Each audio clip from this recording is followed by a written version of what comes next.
صحت کی بات کالٹی کے ساتھ بات کر رہے ہیں ہم یورینری ٹریکٹ سمپٹمز کی،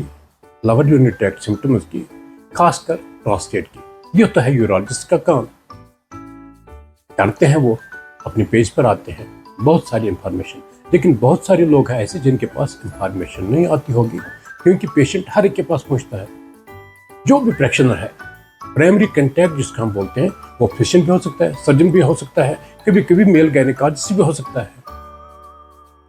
کیونکہ اس کے پاس بھی کبھی ایسا پیشنٹ آ سکتا ہے جو بغیر اس کے، کیونکہ ہمارے لوگوں کو پتہ نہیں ہے کہ کس پیشنٹ کے پاس کب جانا ہے، اس لیے یورولوجسٹس اس کا ٹریٹمنٹ کرتے ہیں۔ یہ سپر اسپیشلٹی ہے، لیکن اس کی علامات ہم نے بتا دی۔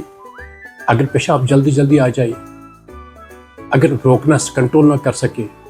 اگر پیشاب کرنے کے بعد کچھ قطرے گر جائے اور وضو دوبارہ کرنا پڑے، اگر پیشاب کی دار تنگ ہو یا رات کو پیشاب آ جائے بار بار، اس میں ہم نے بتا دیا کہ سائز امپورٹنٹ نہیں ہے۔ پراسٹیٹ بہت ساروں کا بہت بڑا ہوتا ہے، لیکن ان کو سمپٹمز نہیں ہوتے ہیں۔ کبھی کبھی پیشاب بند ہو کر ہمارے پاس بیمار آتے ہیں، تو پہلی بار ہمیں پتہ چلتا ہے کہ اس کا لارجر پراسٹیٹ ہے۔ اس کے لیے ضروری ہونا ہے کہ پتہ چلے کہ بھی پیشاب کا انفیکشن ہوتا ہے، کہ اس میں بھی یہ سمپٹمز ایگریویٹ ہو جاتے ہیں اور ریٹینشن ہو جاتی ہے، تب ان کو کیٹرائز کرنا پڑتا ہے۔ اس لیے جس کے پاس بھی ایسے سمپٹمز، جس کو ایسے علامات ہیں، وہ ڈاکٹری مشورہ ضرور لے، کوئی بھی ڈاکٹر، تاکہ وہ اس کو سپرفیشلسٹ کے پاس ریفر کرے جہاں پر بھی ہو، تاکہ بیمار کو وقت پر، کیونکہ بہت سارے جب ایسے پیشنٹ آتے ہیں، ہو سکتا ہے یہ بینائن ہائپرپلیزیا پراسٹیٹ نہ ہو، یہ پراسٹیٹ کا کینسر بھی ہو سکتا ہے بہت سارے لوگوں میں، یا بلیڈر میں سٹون بھی ہو سکتے ہیں، اس کی بھی ایسی علامت ہوتی ہے۔ دیکھیں ہم نے بہت سارے پیشنٹس جو بڑے بڑے پتھر لے کر پیشاب کے نالی، پیشاب کے مثانے میں، یا پھر پتھر بھی پیشاب کے نالی میں بند ہو جاتے ہیں،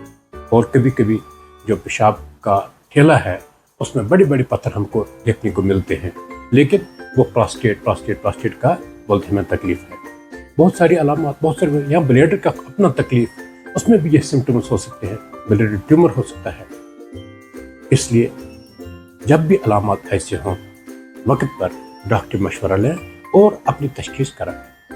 دوسرے موضوع میں ہم بتائیں گے کہ کیسے تشخیص کرنی ہے، کن کن چیزوں کی طرف دھیان جانا چاہیے۔ جڑتے رہے گا، شیئر کرتے رہے گا، لوگوں کی اویئرنیس کے لیے، اپنی اویئرنیس کے لیے ہم ہمیشہ حاضر رہیں گے دوسرے ایپیسوڈ